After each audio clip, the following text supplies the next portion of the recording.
السلام علیکم، ہمارا چینل سبسکرائب کریں اور بیل آئیکن پر کلک کریں۔ اعوذ باللہ السمیع العلیم من الشیطان الرجیم من حمزہ ونفخہ ونفثہ۔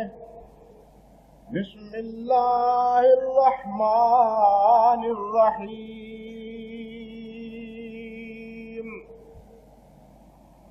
قاف والقرآن المجید بل عجبوا أن جاءهم منذر منهم فقال الكافرون هذا شيء عجيب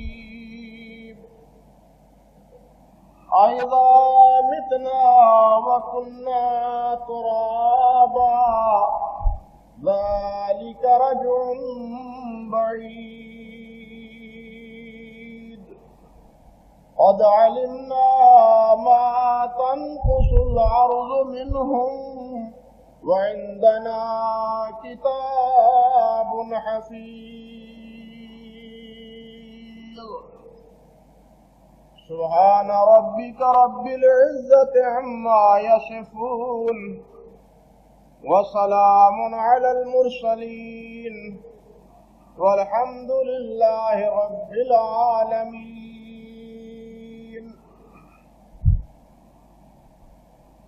محترم حضرات، سورۃ قاف کی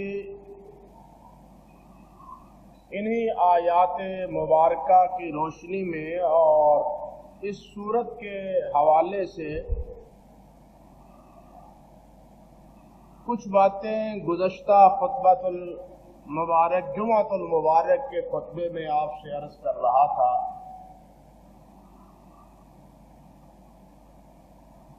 کہ یہ وہ سورت ہے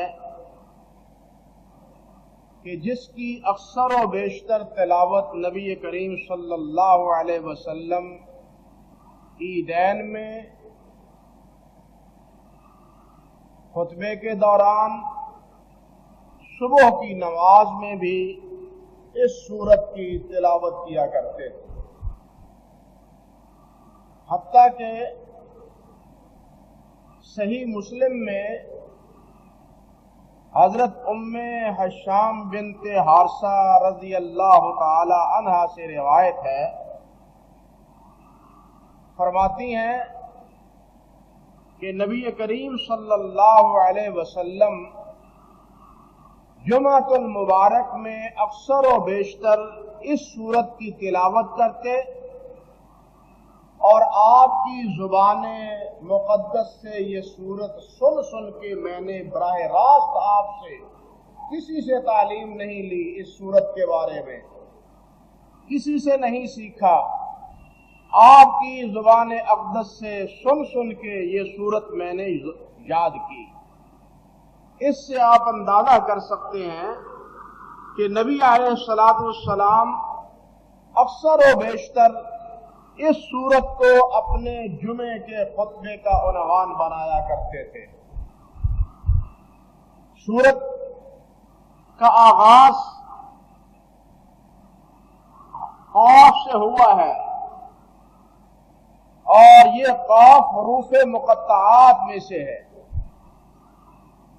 وہ حروف جو قطع کر کے علیحدہ علیحدہ ترکیب کے ساتھ نہیں، ترتیب کے ساتھ نہیں، بلکہ علیحدہ علیحدہ ادا کیے جاتے ہیں۔ جس طرح سورۃ بقرہ ابتدا ہی میں ہے، الف لام میم ہم پڑھتے ہیں، سورۃ آل عمران ہے، الف لام میم را ہے، یا اسی طرح صرف سورۃ نون ہے، سورۃ یاسین ہے، سورۃ تاسین ہے، سورۃ طٰہٰ ہے، کاف ہا یا عین صاد ہے۔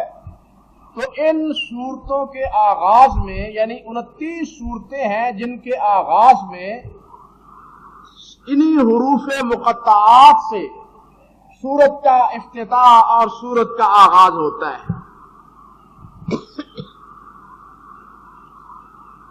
یہ حروف مقطعات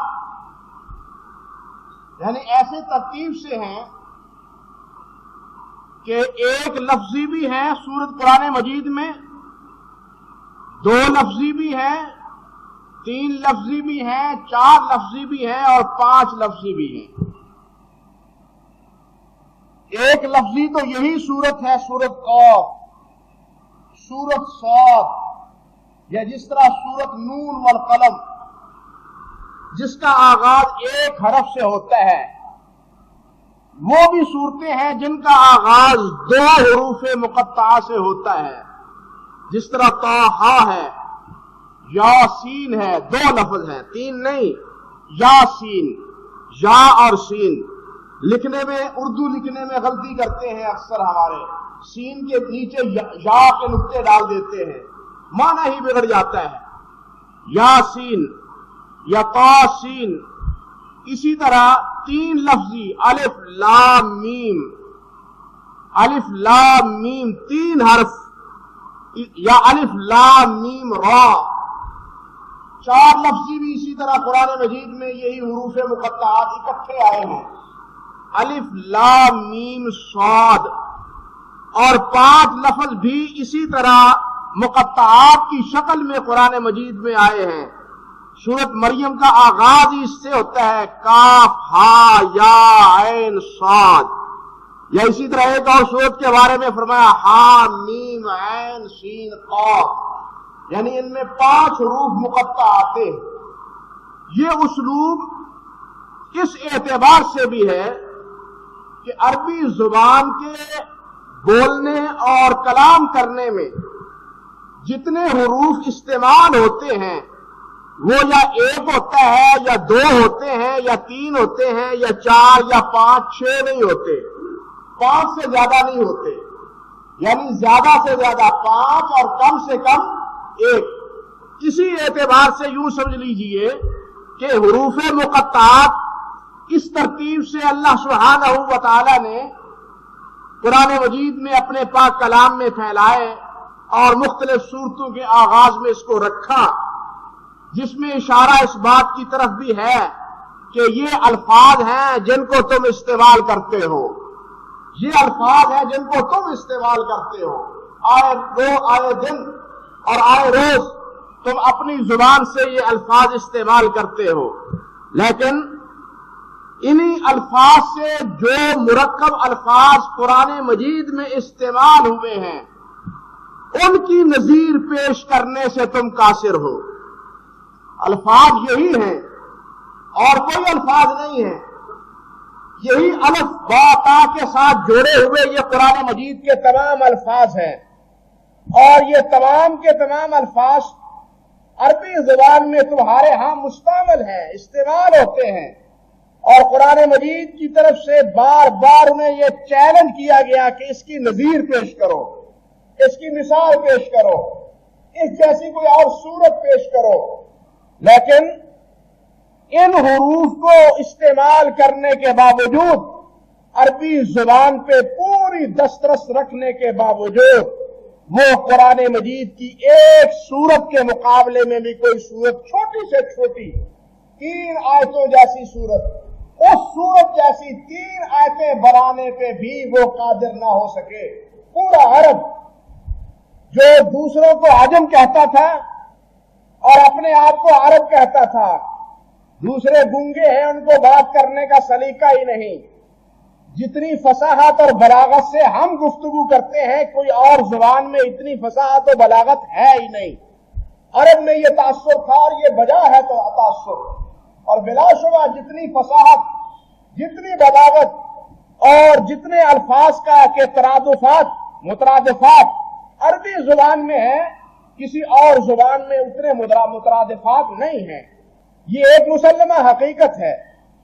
اور اسی کو اللہ سبحانہ و تعالیٰ نے یہ بات یعنی اشارتاً فرمائی، جس طرح کہ شیخ الاسلام ابن تیمیہ رحمۃ اللہ علیہ اور امام رازی رحمۃ اللہ علیہ اور دوسرے مفسرین نے، بلکہ اسی کو حافظ ابن کثیر رحمۃ اللہ علیہ نے بھی راجح قرار دیا کہ ان حروف سے آغاز اس بات کی طرف اشارہ ہے کہ یہ قرآن پورے کا پورا معجز جس کی مثال لانے سے پوری انسانیت قاصر ہے، اور پھر یہ ایسا بھی نہیں کہ اس کے الفاظ کوئی اجنبی ہو، یہی الفاظ ہیں جو الف با تا کی شکل میں جوڑے ہوئے تم استعمال کرتے ہو، لیکن قرآن مجید میں جس اسلوب سے یہ الفاظ آئے ہیں، جس ترتیب کے ساتھ آیات میں استعمال ہوئے ہیں، تم اس ترتیب کے ساتھ ایک سورت بھی بنانے پہ قادر نہیں ہو، جس طرح کہ آگے آئے گا اس کی تفصیل انشاءاللہ العزیز۔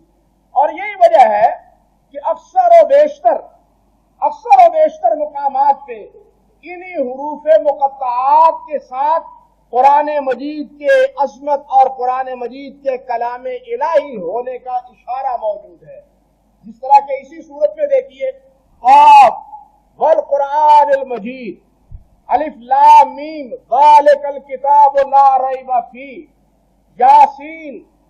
یاسین والقرآن الحکیم۔ اسی طرح اللہ فرماتے ہیں الف لام میم اللہ لا الہ الا هو الحی القیوم نزل علیک الکتاب بالحق، یا جس طرح اللہ سبحانہ و تعالی نے فرمایا الف لام را تلک آیات الکتاب المبین انا انزلناہ قرآنا عربیا لعلکم تعقلون۔ یعنی ان حروف مقطعات کے بعد اکثر و بیشتر پھر اللہ سبحانہ و تعالی نے قرآن مجید کی عظمت کی طرف ہی اشارہ کیا ہے، یہ بھی اس بات کی طرف اشارہ ہے، یعنی اس سے بھی یہ بات نکلتی ہے کہ اصل ان حروف سے قرآن مجید کے اعجاز کا ہی بیان مطلوب ہے کہ یہ الفاظ آئے دن تم اپنی زبان میں استعمال کرتے ہو، لیکن اس کے باوجود تم قرآن مجید کی نظیر پیش کرنے سے قاصر ہو۔ ایک تصور یہ بھی ہے، کچھ علماء کی رائے یہ بھی ہے کہ یہ حروف مقطعات سورتوں کے نام ہیں، جس طرح کہ اسی سورت کا نام سورت قاف ہے، یاسین کا نام سورت یاسین ہے، طٰہٰ سورت طٰہٰ ہے۔ بعض کا خیال یہ ہے کہ یہ سورتوں کے نام ہیں، بعض نے کہا کہ یہ اللہ سبحانہ و تعالیٰ کے اسماء پہ دلالت کرتے ہیں، یعنی اللہ ذو الجلال کے نام اسماء مبارک ان پہ یہ حروف مقطعات جو ہے وہ دلالت کرتے ہیں، جس طرح کہتے ہیں کہ الف لام میم، اللہ الف لام میم، اس سے مراد کیا ہے؟ اللہ لطیف مجید، یعنی اللہ سبحانہ و تعالیٰ کے ایک ایک لفظ جو ہے ایک ایک نام کا اشارہ ہے۔ بعض نے یوں کہا، اور یہ چیز تو ہماری سمجھ میں عام آ سکتی ہے، اور محدثین نے علماء نے اس کو بالخصوص اختصار کو روا رکھا۔ آپ دیکھیے صحیح بخاری کی علامت صرف خا ہے، خا اہل علم سمجھ لیتے ہیں کہ خا لکھنے سے حدیث کی کتابوں میں جہاں خا لکھا ہو اشارہ بخاری کی طرف ہے، میم لکھا ہو مسلم کی طرف ہے، دال لکھا ہو ابو داود کی طرف ہے، یعنی اسماء کی طرف یہ نام اختصار جو ہے اس اسماء کی طرف ہے۔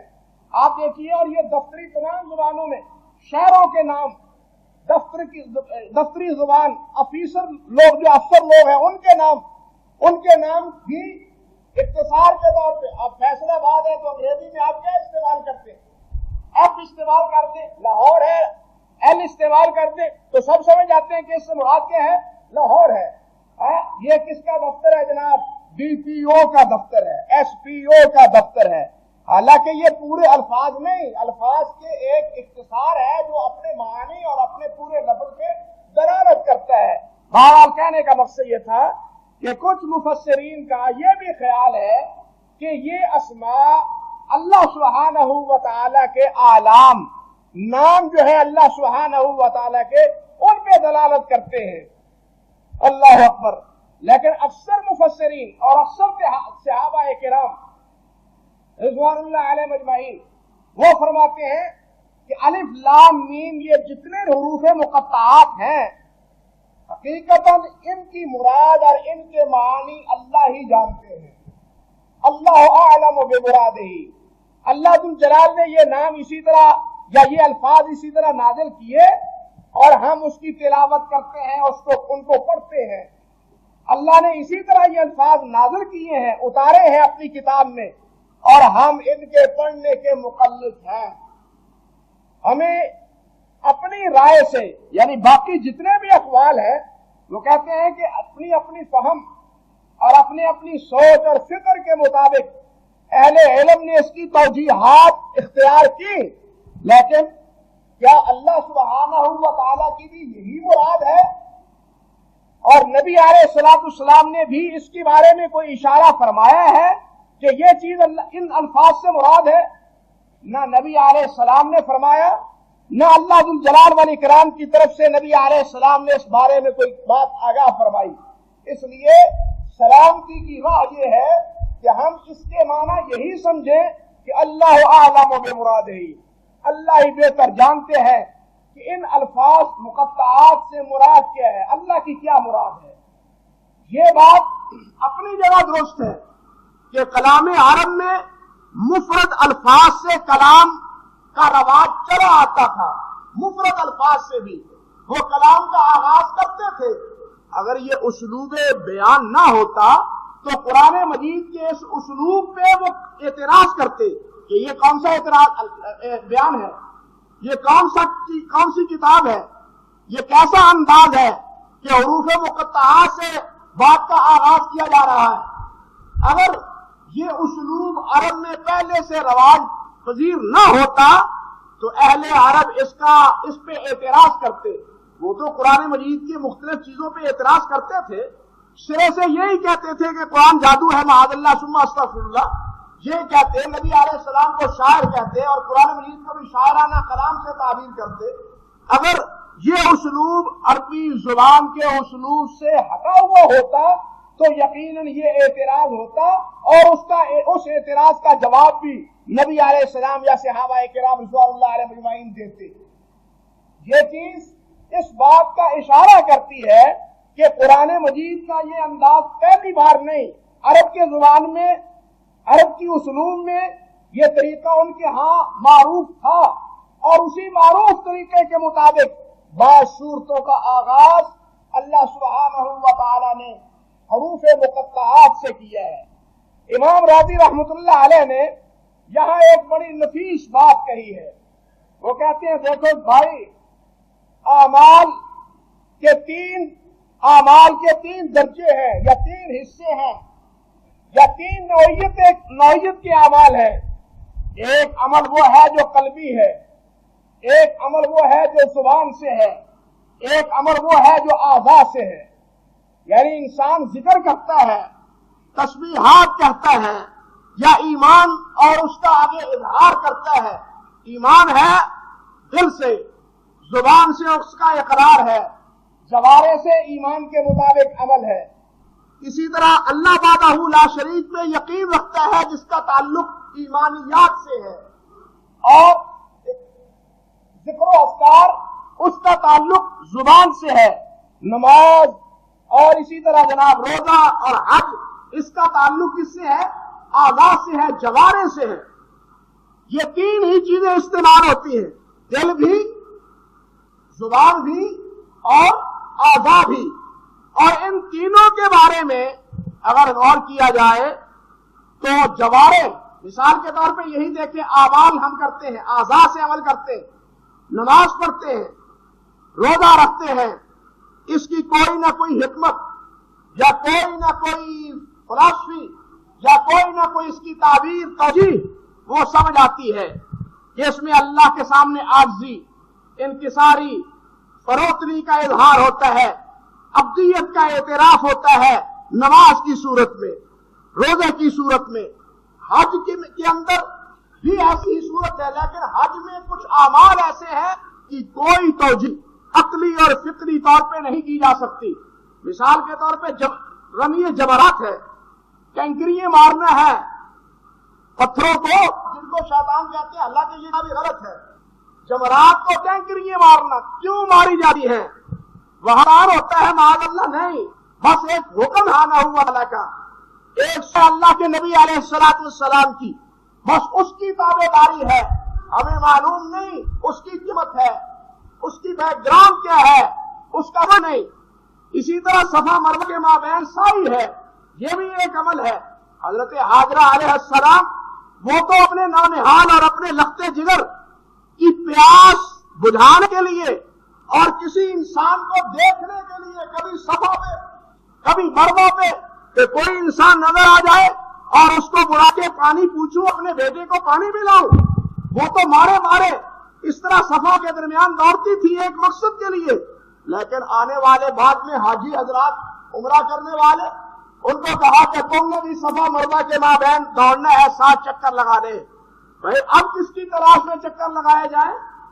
اب کیوں یہ ایسا کام کیا جائے؟ بس اللہ نے حکم دیا ہے، اللہ نے حکم دیا ہے۔ اسی طرح آپ دیکھیے نبی علیہ السلام نے فرمایا کہ پہلے تم نے جس حرم میں داخل ہونا ہے تو استوا کرنا ہے، اور پہلے کچھ چکر جو ہے 4 کتنے ہیں دوڑ کے لگانے ہیں۔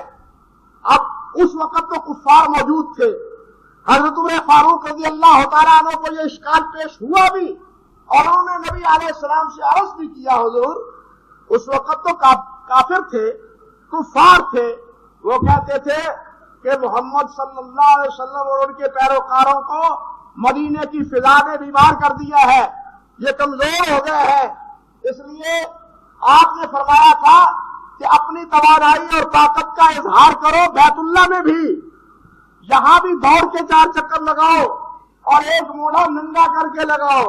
لیکن اب تو مسلمان ہیں وہاں سارے، اب تو کوئی کافر نہیں ہے، کیا ضرورت ہے موڑا ننگا کرنے کی، کیا ضرورت ہے دوڑ کی؟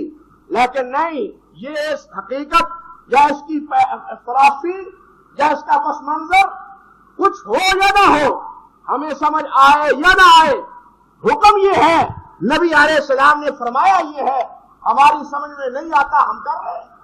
یعنی جوارے میں بھی کچھ اعمال ایسے ہیں، اعضاء سے جو عمل کرتے ہیں ان میں کچھ اعمال ایسے ہیں جس کی حقیقت کو ہم نہیں جانتے۔ اسی طرح دل کے متعلقہ جو اعمال ہیں ان کے بارے میں بھی کچھ چیزیں ایسی ہیں جن کے بارے میں ہم مانتے ہیں، ان کو تسلیم کرتے ہیں، لیکن عقل بظاہر ان کو ماننے سے ابا کرتی ہے، عقل میں وہ چیز نہیں آتی۔ اللہ وحدہ لا شریک ہے، عقل اللہ وحدہ لا شریک کے وحدہ لا شریک ہونے پہ دلیل رکھتی ہے، عقلی طور پہ بھی کہ اللہ وحدہ لا شریک ہے۔ اسی طرح انبیاء کی صداقت کا مسئلہ ہے، وہ بھی عقلی طور پہ مانا جا سکتا ہے کہ جب پوری زندگی نبی جھوٹ نہیں بولتا تو نبوت کے دعوے کے بعد وہ جھوٹ کس طرح بولے گا؟ اسی طرح حشر و نشر کا مسئلہ ہے، قیامت کا مسئلہ ہے کہ انسان کوئی بھی کام کرتا ہے وہ لغو نہیں کرتا، بے معنی نہیں کرتا، بے مقصد نہیں کرتا۔ جب انسان بے مقصد نہیں کرتا تو یہ اتنا بڑا کارخانہ اللہ نے بے مقصد ہی بنا دیا، اس کا بھی کوئی مقصد ہونا چاہیے۔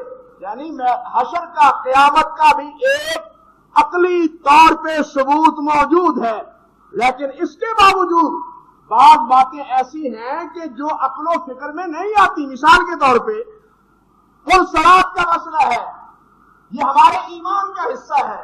میزان کا مسئلہ ہے کہ قیامت کے دن اعمال کا ترازو ہوگا، وزن ہوگا۔ کل صراط ہے، کل صراط بھی کیسی کہ جناب جو بال سے باریک اور تلوار سے زیادہ تیز، اللہ اکبر، بال سے باریک اور تلوار سے تیز۔ اب ہر انسان سمجھے کہ جس پہ پاؤں ٹک نہیں سکتے، جس پہ پاؤں آ نہیں سکتے، اس راستے پہ کس طرح گزر کے انسان آگے منزل مقصود تک پہنچے گا؟ میزان جس کے بارے میں نبی علیہ السلام نے فرمایا کہ اس کا ایک پردہ اتنا ہے کہ یہ 7 آسمان اور زمین اس میں سمو جائیں، اتنا بڑا پردہ۔ بظاہر عقل و فکر اس بات کا تقاضا نہیں کرتی، اسی لیے عقل پرست جو تھے، معتزلہ عقل پرست، انہوں نے نہ صراط کو مانا ہے، پل صراط کو مانا، نہ میزان کو مانا۔ انہوں نے کہا کوئی پل صراط کا مسئلہ نہیں ہے، کوئی میزان بدل اعمال کا مسئلہ نہیں ہے، انہوں نے انکار کر دیا اس بات کا۔ لیکن ایماندار اس کو مانتا ہے، اس کی عقل میں یہ بات نہیں آتی، محض اس لیے مانتا ہے کہ حضرت محمد رسول اللہ صلی اللہ علیہ وسلم نے فرمایا ہے کہ پرصراط ہے، میزان ہے، اسی طرح یہ لسان ہے، زبان ہے، اس کے متعلقہ اعمال انسان ذکر کرتا ہے، دعا کرتا ہے، تو اس کے معانی، اس کے مفہوم، اس کے مطالب اس کو سمجھتا ہے، یعنی جو کچھ زبان سے ادا کرتا ہے اس کے معانی اور اس کے مفاہیم سے وہ باخبر ہوتا ہے۔ لیکن جس طرح جوارے اور جس طرح قلب دل اس کے کچھ متعلقہ مسائل عقل و فکر سے بالا تر ہیں، بالکل اسی طرح زبان کے کچھ مسائل بھی ایسے اللہ ذو الجلال نے رکھ دیے کہ جو انسان کی فہم اور انسان کے علم سے بالا تر ہے، اور وہ کیا ہے؟ یہی حروف مقطعات ہیں۔ وہ کیا ہے؟ یہی حروف مقطعات ہیں۔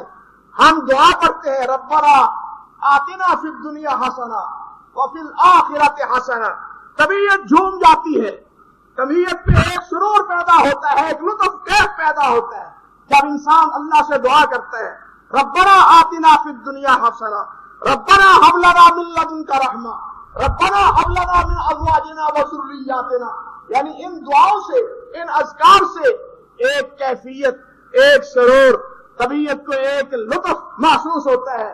لیکن ان الفاظ سے اس کے معنی نہیں ہے، مفہوم ہی نہیں ہے، لیکن کیوں ادا کر رہے ہیں؟ صرف عبدیت کا اظہار کرتے ہوئے، جس طرح جمرات کو عبدیت کا اظہار کرتے ہوئے کنکریاں مارتے ہیں، سمجھے؟ جس طرح سائی عبدیت کا اظہار کرتے ہوئے کرتے ہیں، سمجھ نہیں اس کی آتی بیک گراؤنڈ، سبب معلوم نہیں ہے کہ اب کیوں ہے یہ سائی، اب اجتماع کیوں ہے۔ اسی طرح پرصراط کا مسئلہ ہے، اور اسی طرح کچھ اذکار کا، زبان کے اذکار کا مسئلہ ہے۔ اذکار کچھ وہ ہے جس کی حقیقت سمجھتے ہیں، معانی اور مفہوم سے ہم باخبر ہیں، لیکن کچھ الفاظ وہ بھی ہیں جس کے الفاظ اور مفہوم کو ہم نہیں پا سکتے، نہیں پاتے، لیکن تعبداً اور عبدیت کے طور پہ ہم ان الفاظ کو ادا کرتے ہیں، اور اللہ سبحانہ و تعالیٰ ان الفاظ کے پڑھنے سے اجر عطا فرماتے ہیں۔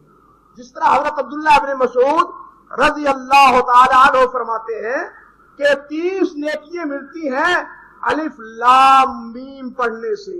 الالف حرف واللام حرف والمیم حرف، یہ 3 لفظ ہے، 3 حرف ہیں، اور 3 پہ ایک نہیں کہنا چاہیے، الف لام میم ایک نہیں، بلکہ کیا ہے؟ یہ 3 ہے، اور اس پہ 30 نیکیاں ملتی ہیں۔ یعنی قرآن مجید کے وہ آیات جن کے معانی ہم سمجھتے ہیں، ان کے پڑھنے سے ہی ثواب نہیں ملتا، بلکہ ان حروف مقطعات جن کے معانی ہم نہیں سمجھتے، ان کو پڑھنے سے بھی اللہ ثواب عطا فرماتے۔ کئی بھائی یہ کہتے ہیں اور جی جس قرآن مجید کو اگر سمجھا ہی نہ جائے تو کیا فائدہ طوطے کی طرح پڑھنے کا؟ طوطے کو بھی تو الفاظ رٹا دیے جاتے ہیں، طوطے کو بھی الفاظ پڑھا دیے جاتے ہیں، اس لیے الفاظ پڑھانے کا کیا فائدہ؟ معانی اور مطالب سمجھنا چاہیے۔ کوئی انکار نہیں کہ مطالب اور معانی اصل مقصود ہے قرآن مجید سے، لیکن الفاظ کی اتنی بے قدری اور ناقدری، یہ بھی قرآن مجید سے محبت اور قرآن مجید سے تعلق کا کوئی تقاضا نہیں ہے۔ الفاظ سے بھی محبت ہے، الفاظ کے معانی اور اس کے مطالب سے بھی محبت ہونی چاہیے۔ اس لیے حضرت عبداللہ ابن مسعود رضی اللہ تعالیٰ عنہ نے تو یہ مثال ہی دے کے ہمارے سامنے مسئلے کو بالکل علم نشرح کر دیا کہ قرآن مجید کے معانی والے الفاظ کا ثواب ہی نہیں، بلکہ جن کے معانی نہیں ہیں ان کا بھی اللہ ثواب عطا فرماتے ہیں۔ کیوں؟ کہ یہ اللہ کا حکم سمجھ کے کر رہے ہیں، جس طرح سائی اللہ کا حکم سمجھ کے کر رہے ہیں، میزان کو اللہ کے نبی کا حکم سمجھ کے مان رہے ہیں، پرصراط کو اللہ ذو الجلال کا محض حکم سمجھ کے مان رہے ہیں۔ اسی طرح زبان کے اذکار میں بھی کچھ چیزیں ایسی موجود ہیں کہ جو سمجھ سے بالا تر ہے، لیکن اللہ کو مقصود اور اللہ کو مطلوب ہے۔ اللہ سبحانہ و تعالی ہمیں قرآن سمجھنے کی، قرآن پہ عمل کرنے کی توفیق عطا فرمائے۔ وآخر دعوانا الحمدللہ رب العالمین۔